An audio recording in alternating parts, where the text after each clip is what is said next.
Ibrahim Traoré, capitaine du Burkina Faso, capitaine du Burkina Faso, a provoqué un bouleversement géopolitique majeur en Afrique de l'Ouest. Depuis sa prise de pouvoir, il est devenu une figure centrale, défiant non seulement les puissances coloniales historiques, mais aussi les groupes djihadistes qui déstabilisent la région. Son leadership a permis la formation de l'Alliance des États du Sahel, un groupe militaire qui réunit le Burkina Faso, le Mali et le Niger. Mais cette alliance pourrait-elle tenir face aux pressions extérieures et aux défis internes ? Ibrahim Traoré, capitaine du Burkina Faso, peut-il transformer la situation géopolitique du Sahel, ou l'issue de ce combat sera-t-elle influencée par les grandes puissances mondiales ? Sous la direction d'Ibrahim Traoré, capitaine du Burkina Faso, le Burkina Faso a non seulement résisté aux défis internes, mais a aussi lancé un défi géopolitique majeur en formant l'Alliance des États du Sahel avec le Mali et le Niger. Cette union militaire pourrait-elle représenter un nouveau modèle de souveraineté africaine, affranchi des influences extérieures ? Les enjeux sont immenses. Traoré n'est pas simplement un chef militaire, il incarne une vision audacieuse d'indépendance face à des décennies d'ingérence extérieure, principalement occidentale. L'Alliance des États du Sahel, forte de 88 000 soldats et de capacités militaires avancées, est un acteur majeur dans la lutte contre les insurgés djihadistes, mais également face à la pression croissante des grandes puissances mondiales. Si cette alliance réussit, elle pourrait redéfinir le rôle de l'Afrique sur la scène mondiale. Mais, dans un contexte où les tensions internes et les menaces extérieures se multiplient, l'issue de cette initiative reste incertaine. Les nations du Sahel parviendront-elles à maintenir leur unité face à ces défis ? Le 29 janvier 2025, un tournant décisif a eu lieu pour l'Afrique de l'Ouest lorsque le Burkina Faso, le Mali et le Niger ont officiellement quitté la communauté économique des États de l'Afrique de l'Ouest, CEDEAO, pour créer l'Alliance des États du Sahel. Ce retrait marque une rupture avec l'histoire coloniale et la domination des puissances occidentales. Ibrahim Traoré, capitaine du Burkina Faso, leader de cette initiative, a su unir ces trois nations fragilisées par des décennies de conflits internes et d'ingérences étrangères. Mais ce changement stratégique ne s'est pas fait sans conséquences. L'Alliance, forte de 88 000 hommes, dispose de ressources militaires considérables, incluant des chars, des véhicules blindés et une capacité aérienne impressionnante. Mais la consolidation de cette force ne garantit pas la stabilité à long terme. Bien que l'alliance militaire soit un atout, elle est aussi une cible, tant pour les insurgés djihadistes que pour les puissances extérieures. En parallèle, les nations membres se retrouvent face à des défis internes. Le Mali et le Niger, bien que solidaires du Burkina Faso, sont préoccupés par la domination politique et militaire de Traoré. L'intégration des forces militaires et des réseaux de renseignement des trois pays membres pourrait être un facteur de résilience. Mais cela requiert une gestion habile des tensions internes. Les premières actions militaires conjointes ont prouvé l'efficacité de cette collaboration. Mais le chemin reste semé d'embûches. L'Alliance des États du Sahel doit faire face à des attaques régulières des groupes djihadistes, tels que l'État islamique au Grand Sahara, qui contrôlent une grande partie du territoire du Burkina Faso et du Mali. En réponse, Traoré a renforcé la coopération avec des alliés stratégiques, notamment la Russie, la Chine et la Turquie, qui apportent un soutien militaire et économique crucial. Pourtant, le risque d'escalade des conflits, tant à l'intérieur qu'à l'extérieur, demeure. Ibrahim Traoré, capitaine du Burkina Faso, en tant que capitaine du Burkina Faso, n'est pas seulement un leader militaire, il est devenu un symbole de la résistance africaine face à l'influence étrangère. Depuis qu'il a pris le pouvoir en 2022, Traoré a redéfini les règles du jeu, non seulement pour son pays, mais pour l'ensemble de la région du Sahel. Ce qui distingue Traoré de nombreux autres leaders africains, c'est sa capacité à unir ses voisins, le Mali et le Niger, pour créer l'Alliance des États du Sahel. Son ascension a coïncidé avec un besoin urgent de stabilité dans une région dévastée par les conflits internes et les attaques djihadistes. Mais cette stabilité a un prix. Traoré a dû naviguer entre des intérêts divergents, à la fois internes et externes. À l'intérieur, la coalition des trois pays n'est pas sans tension. Le Burkina Faso, avec son armée la plus nombreuse, et la plus équipée, la plus nombreuse, et la plus équipée, la plus nombreuse, et la plus équipée, a un rôle de leader. Mais cela suscite des inquiétudes au Mali et au Niger qui craignent une domination de Traoré. D'un autre côté, sur le plan international, Traoré fait face à une pression croissante des puissances occidentales qui ne voient pas d'un bon œil l'émergence de cette alliance. Cependant, le soutien populaire à Traoré reste solide. Environ 65% des Burkinabés soutiennent son gouvernement, ce qui lui confère une légitimité populaire cruciale. Cette base populaire est un atout majeur pour l'alliance des États du SAD du Sahel, car elle permet à l'alliance de bénéficier de ressources humaines et logistiques locales pour ses opérations militaires. Mais la question demeure, ce soutien suffira-t-il à maintenir l'unité de l'alliance face aux défis internes et aux pressions externes ? Le 29 janvier 2025 marque un tournant stratégique pour l'Afrique de l'Ouest avec la formation de l'Alliance des États du Sahel. Cette nouvelle coalition, dirigée par Ibrahim Traoré, capitaine du Burkina Faso, un capitaine du Burkina Faso, réunit 3 pays frappés par des décennies d'instabilité, le Burkina Faso, le Mali et le Niger. En quittant la CEDEAO, les 3 pays ont envoyé un message fort. Ils ne se soumettront plus aux pressions des puissances coloniales et aux diktats des institutions financières internationales. Mais cette décision n'a pas été facile. Dès le départ, Ibrahim Traoré, capitaine du Burkina Faso, et ses alliés ont dû faire face à des défis internes et externes. À l'intérieur de l'Alliance, les tensions étaient palpables. Le Burkina Faso, en raison de son rôle de leader, était perçu comme dominant, ce qui créait des frictions avec le Mali et le Niger. Toutefois, le besoin d'une défense commune contre les insurgés djihadistes a permis de surmonter ces divergences. En effet, les pays membres de l'Alliance des États du Sahel ont vu dans la formation de cette coalition une opportunité d'établir une défense plus solide face aux attaques croissantes des groupes djihadistes tels que l'État islamique au Grand Sahara.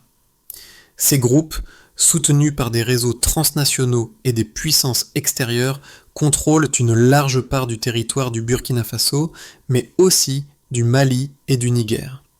Face à cette menace, l'Alliance des États du Sahel a mis en place une structure de commandement unifiée.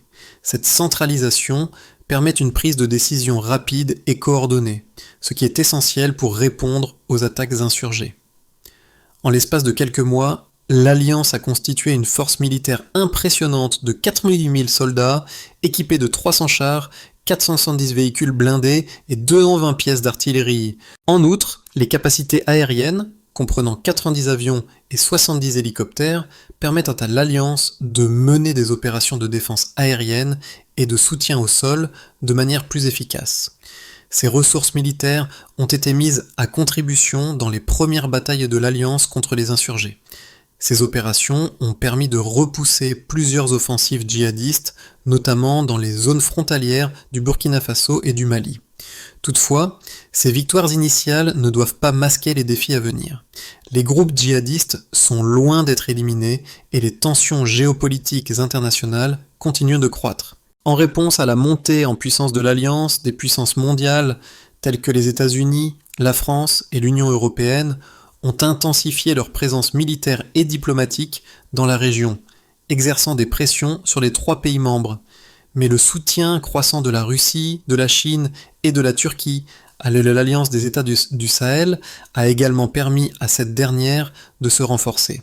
La Russie a fourni des armes avancées et des conseillers militaires, tandis que la Chine a offert un soutien économique et technologique essentiel pour renforcer l'indépendance de l'Alliance vis-à-vis des institutions occidentales. Ce soutien extérieur a permis à l'Alliance de se moderniser et de solidifier sa position face à l'influence occidentale. Mais à mesure que l'Alliance gagne en puissance, elle fait également face à une menace grandissante d'escalade des conflits, tant au niveau militaire qu'au niveau diplomatique. La question clé demeure, l'Alliance des États du Sahel sera-t-elle capable de maintenir son unité face aux défis internes et aux pressions extérieures croissantes ? L'Alliance des États du Sahel, sous la direction d'Ibrahim Traoré, capitaine du Burkina Faso, a rapidement consolidé ses capacités militaires et obtenu des résultats tangibles sur le terrain. En seulement 6 mois, les forces combinées des 3 pays ont repoussé près de 30% des attaques djihadistes dans les zones frontalières du Burkina Faso et du Mali. Ces victoires, bien que significatives, ne sont qu'un début dans une guerre de longue haleine contre des groupes terroristes de plus en plus sophistiqués. En termes de ressources militaires, l'Alliance dispose d'un arsenal impressionnant, composé de 90 000 soldats, de 300 chars, de 470 véhicules blindés et de 220 pièces d'artillerie. Mais ce n'est pas tout. L'Alliance possède également des capacités aériennes avancées, avec 90 avions et 70 hélicoptères. Ces équipements ont joué un rôle clé dans les premières victoires militaires, notamment lors de la défense de plusieurs bases stratégiques. Cependant, la véritable force de l'Alliance réside dans son système de commandement unifié. Grâce à l'intégration des réseaux de renseignement et à une coordination efficace entre les pays membres, l'Alliance est en mesure de réagir rapidement aux attaques insurgées et de mener des opérations militaires combinées. Ce système centralisé permet à chaque membre de l'Alliance d'agir en parfaite synchronisation, un atout majeur dans un contexte de menaces multiples. Mais ces succès militaires doivent être mis en perspective. Les groupes djihadistes, bien que repoussés, continuent de contrôler d'importantes portions du territoire, notamment dans les régions du Sahel. L'État islamique au Grand Sahara et le groupe de soutien à l'islam et aux musulmans, soutenus par des réseaux internationaux, restent des ennemis redoutables. La menace n'est donc pas écartée. En outre, l'Alliance fait face à une pression constante de la part des puissances occidentales qui redoutent la montée en puissance de Traoré et de son alliance. Les sanctions économiques et l'isolement diplomatique imposés par l'Occident visent à ralentir cette ascension. Pourtant, les soutiens extérieurs reçus par l'Alliance sont un facteur crucial. La Russie a fourni des armes avancées et des conseillers militaires, tandis que la Chine a soutenu l'Alliance économiquement, notamment par des investissements dans des infrastructures essentielles. En l'espace de 9 mois, l'Alliance a également vu une diminution de 20% des déplacements internes au Burkina Faso, signe que la stabilité commence à s'installer dans certaines zones contrôlées par l'Alliance. La violence a également diminué de 15% dans ces mêmes régions. Ces chiffres montrent que l'alliance des États du Sahel commence à avoir un impact concret sur la stabilité interne, même si la situation reste fragile. L'alliance des États du Sahel est, pour beaucoup, un modèle de résistance à l'ingérence étrangère et à l'instabilité régionale. En unissant le Burkina Faso, le Mali et le Niger, Traoré a non seulement renforcé la souveraineté de ces pays, mais il a également envoyé un message fort à l'Occident: l'Afrique peut gérer ses propres affaires. La structure de commandement unifiée de l'Alliance permet une prise de décision rapide et coordonnée, ce qui est essentiel dans un environnement aussi chaotique. Les premiers résultats militaires témoignent de l'efficacité de cette approche. Les forces combinées des 3 pays ont réussi à repousser plusieurs attaques djihadistes et à réduire de manière significative les incursions terroristes. Les chiffres sont impressionnants et la coopération militaire renforcée entre les 3 pays a permis d'améliorer les capacités de défense collective de l'Alliance. En outre, l'Alliance bénéficie d'un soutien stratégique de la part de puissances extérieures telles que la Russie, la Chine et la Turquie. La Russie a fourni des armes avancées et des conseillers militaires, tandis que la Chine a contribué au renforcement de l'indépendance économique de l'Alliance, notamment par des investissements dans des infrastructures essentielles. Cependant, cette vision optimiste doit être confrontée à la réalité du terrain. D'abord, l'Alliance n'est pas sans ennemis internes. Bien que le Burkina Faso ait joué un rôle de leader, les autres membres, notamment le Mali et le Niger, commencent à exprimer des préoccupations quant à la domination politique et militaire de Traoré. Le déséquilibre de pouvoir au sein de l'Alliance pourrait se transformer en un problème majeur si ces tensions ne sont pas gérées avec diplomatie. De plus, l'Alliance reste confrontée à des défis externes considérables. Les puissances occidentales, particulièrement la France et les États-Unis, n'acceptent pas facilement la montée en puissance d'une coalition qui échappe à leur contrôle. La France notamment a renforcé sa présence militaire et diplomatique dans la région, tentant d'endiguer l'influence croissante, de l'alliance des États du Sahel. Cette pression extérieure pourrait compliquer encore davantage la gestion de l'alliance et mettre en péril son avenir à long terme.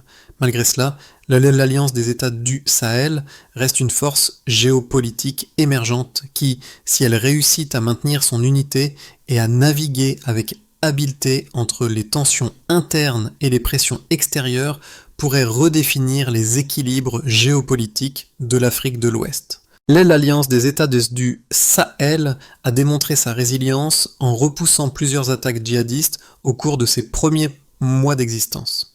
Cependant, un événement clé en 2025 a marqué un tournant décisif pour l'Alliance. La coopération militaire renforcée entre les pays membres a permis d'atteindre une stabilité relative dans certaines zones de la région. Cette stabilité, bien que fragile, a permis aux forces de l'Alliance de réaliser une avancée stratégique majeure dans la lutte contre les insurgés. L'impact sur la population locale est palpable. Environ 65% des Burkinabés soutiennent désormais le gouvernement de Traoré, une légitimité qui se reflète dans l'engagement des civils. Ce soutien populaire renforce la position de l'Alliance face à ses ennemis, qu'ils soient djihadistes ou issus des puissances étrangères. Cependant, ce renforcement de l'unité et de la légitimité interne est mis à l'épreuve par les pressions géopolitiques croissantes. Les sanctions économiques imposées par l'Occident en réponse à la montée en puissance de l'Alliance pourraient ralentir son développement. En dépit de cela, l'Alliance continue de se développer, attirant l'attention de puissances extérieures comme la Russie, la Chine et la Turquie, qui voient dans cette coalition un levier stratégique pour contrer l'influence de l'Occident en Afrique. Les répercussions de la montée en puissance de l'alliance des États du Sahel sont profondes et multiples. D'un côté, la coopération militaire renforcée entre le Burkina Faso, le Mali et le Niger a permis d'atteindre un certain niveau de stabilité dans des zones autrefois dévastées par les insurgés. La force militaire combinée de 4 000 hommes, soutenue par des capacités aériennes avancées, a joué un rôle clé dans cette transformation. De plus, l'intégration des réseaux de renseignement et la coordination rapide entre les pays membres ont permis de repousser plusieurs offensives djihadistes, réduisant de 20% les déplacements internes et diminuant de 15% la violence dans les zones contrôlées par l'Alliance. Ces résultats montrent l'efficacité de l'Alliance dans sa mission de stabilisation. Toutefois, la situation reste complexe. Le Burkina Faso en particulier reste vulnérable aux attaques des groupes djihadistes malgré les succès obtenus. La présence de l'État islamique au Grand Sahara et du groupe de soutien à l'islam et aux musulmans continue d'être une menace sérieuse pour la stabilité de la région. Bien que les pays membres de l'Alliance soient mieux équipés pour répondre à ces menaces, la menace d'une guerre prolongée est réelle. La population, déjà durement frappée par des années de guerre, continue de vivre dans des conditions difficiles. Les déplacements internes, bien qu'en baisse, demeurent une réalité quotidienne pour de nombreuses familles. D'autre part, les tensions géopolitiques avec l'Occident augmentent. Les sanctions économiques imposées par les États-Unis, la France et l'Union européenne ont commencé à affecter l'économie des pays membres.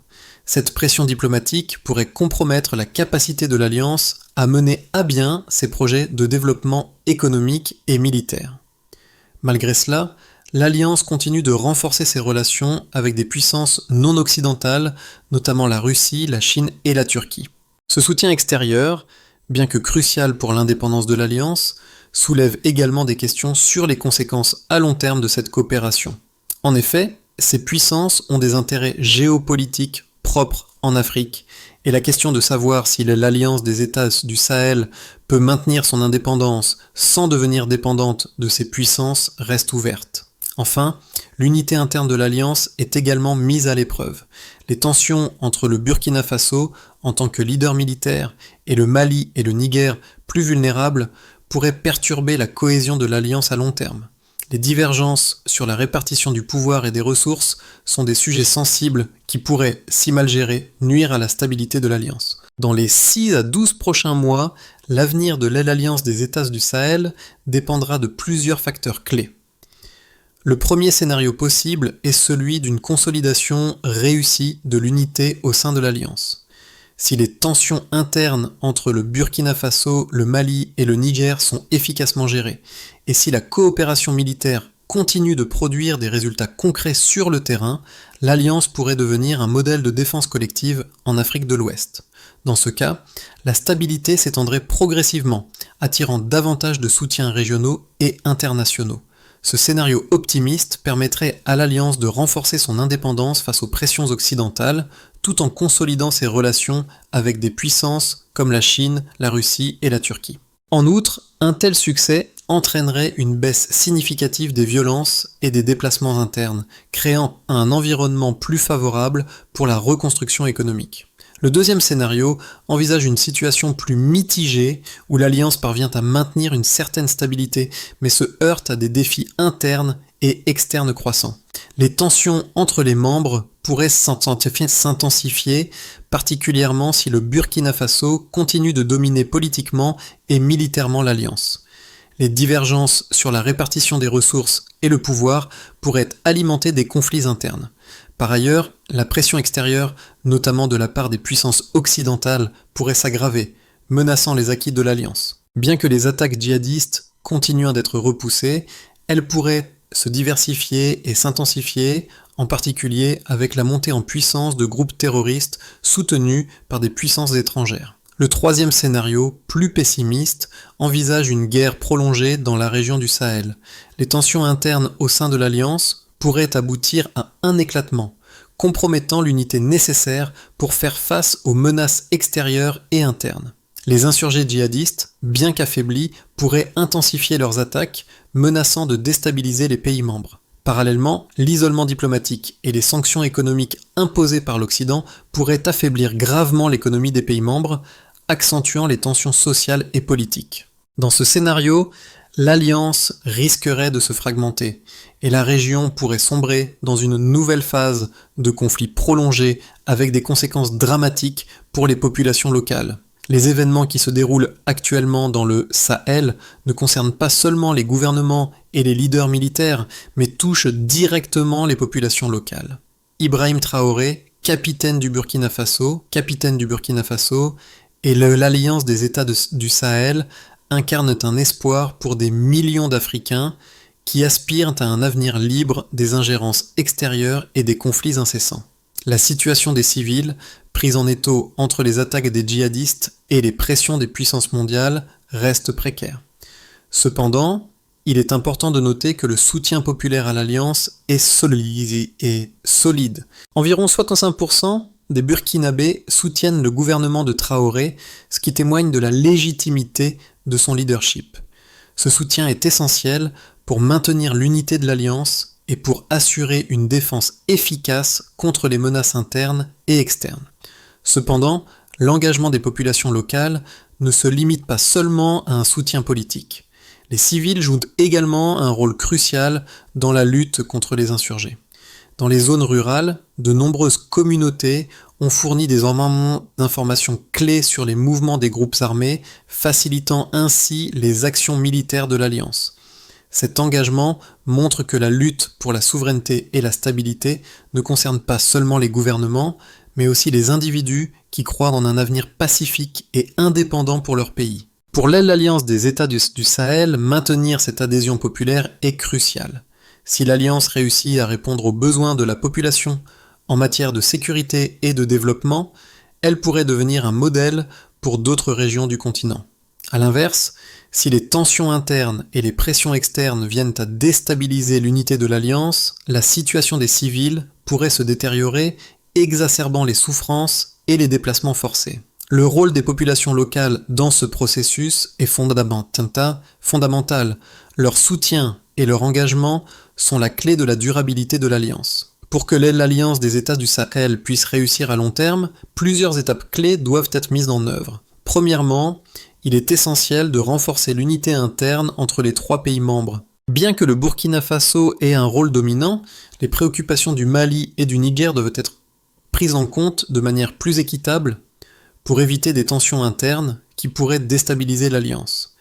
Des mécanismes de partage des ressources et des décisions doivent être institués afin de garantir que chaque pays ait une voix égale dans la gestion de l'Alliance. Deuxièmement, l'Alliance doit diversifier ses partenariats diplomatiques et économiques.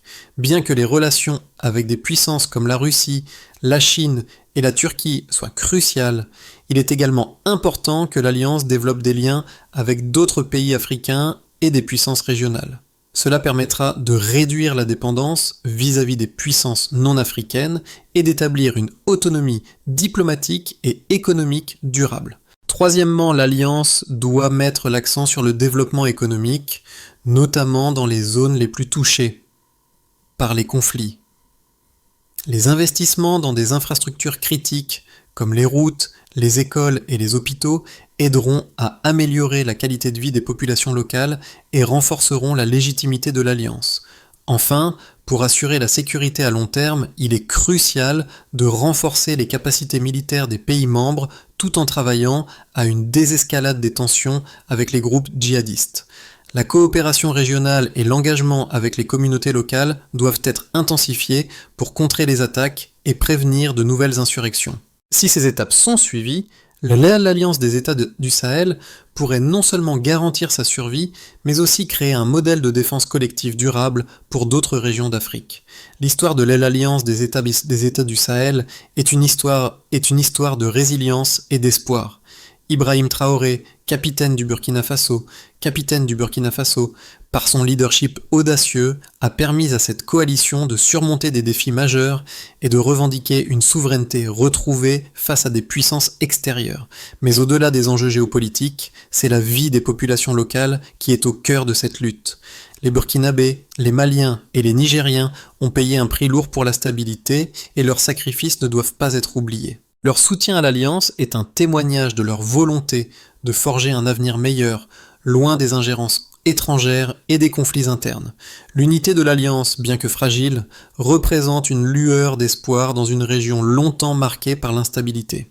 Si les défis géopolitiques et internes peuvent être surmontés, l'Alliance des États du Sahel pourrait bien devenir un symbole de souveraineté et d'autodétermination pour l'Afrique. Mais la route reste semée d'embûches. L'avenir de la région dépendra de la capacité des dirigeants à naviguer dans ces eaux troubles et à maintenir l'unité des 3 pays membres. La solidarité régionale, couplée à une vision commune d'un avenir sans ingérence extérieure, sera essentielle pour assurer la stabilité à long terme. Le futur de l'Afrique de l'Ouest est en train de se redéfinir et l'Alliance des États du Sahel joue un rôle clé dans ce processus. Mais pour réussir, cette initiative ne doit pas être vue uniquement à travers le prisme militaire. Il est crucial que la communauté internationale soutienne cette alliance, non pas par la force, mais en offrant une plateforme de dialogue, de coopération économique et de développement. L'Alliance des États du Sahel doit être un modèle de résilience et d'autodétermination pour toute l'Afrique. Que vous soyez un acteur politique, un citoyen engagé ou simplement un observateur de la scène géopolitique, il est temps de réfléchir à ce que représente cette dynamique pour l'avenir du continent. L'Alliance n'est pas seulement une coalition militaire, elle est le reflet des aspirations profondes des peuples du Sahel. Participez à la conversation, suivez les développements et soyez un acteur du changement. L'avenir de l'Afrique de l'Ouest pourrait bien se jouer dans les mois à venir et chacun de nous peut contribuer à façonner cette nouvelle ère de souveraineté et de coopération régionale.